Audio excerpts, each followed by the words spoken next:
হে মনের সুখে চালাই গাড়ি গুনগুনায়া গাইছি গানি, হঠাৎ কইরা পুলিশ আইসা বলছে চাচা দাঁড়াই যান, অবৈধ গাড়ি নিয়া হাই রোডে আইছো কেন?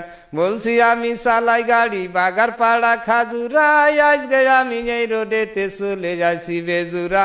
বলছি আমি নতুন আইছি এই রোডেতে চালাই না, আতাউর পুলিশই বলে চাচাই জানো পালাই না।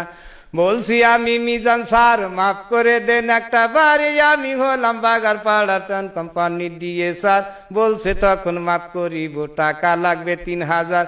বলছি আমি আর আসবো না আজকে আইসি বাইসেন্স। বলছে তখন বের করো তো ড্রাইভারি লাইসেন্স। এই পুলিশ কি বোঝে না এই গাড়ির কি কাগজ হয়, না বুঝারও ভান করে কেন বুঝতে কারো বাকি নাই।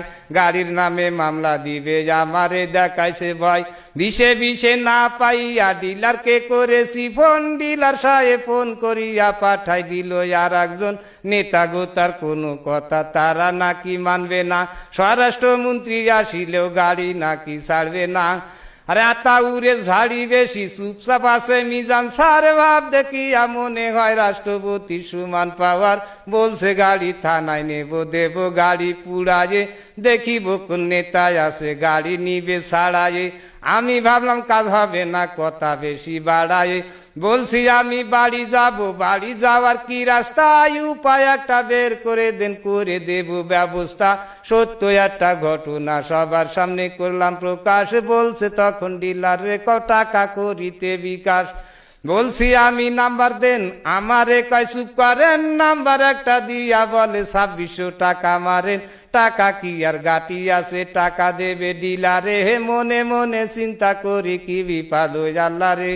সন্ধ্যার পরে ছাড়লো গাড়ি, গাড়িতে তো আলো নেই আগের মতো চোখের জ্যোতি, তাও তো বেশি ভালো নেই। কি কষ্টে যে আইসি বাড়ি আল্লাহ মাহবুদ সেই জানে। হে গরিবের এই দুঃখের কথা এই দুনিয়ায় কে শোনে? জনগণের বন্ধু পুলিশ এই কথাটা মিশা না, কিছু কিছু পুলিশ আছে তাদের কাছে হাসা না।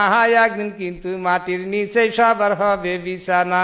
টাকা পেয়ে দেখলাম তাদের মনেতে ভারী ফুর্তি, বউ বাচ্চাদের নিয়ে হয়তো পার্কে যাবে ঘুরতি। একটা কথা স্মরণ রেখো একদিন হবে মূর্তি, আজরাইলের হাতে থেকে রিহাই কেহই পাবো না। টাকা করি নিয়ে কেহই কবরেতে যাব না, আজকে থেকে তওবা করো হারাম টাকা খাবো না। কিয়ামতের মাঠে আল্লাহ যেদিন করিবে বিচার, সেই দিন আমি দেখাই দেব ওই যে আল্লাহ মিজান স্যার। এই হলো সেই আতাউর, পালাবি তুই কত দূর, সেদিন তো আর নয়তো দেরি, কয়টা দিন করো সবুর।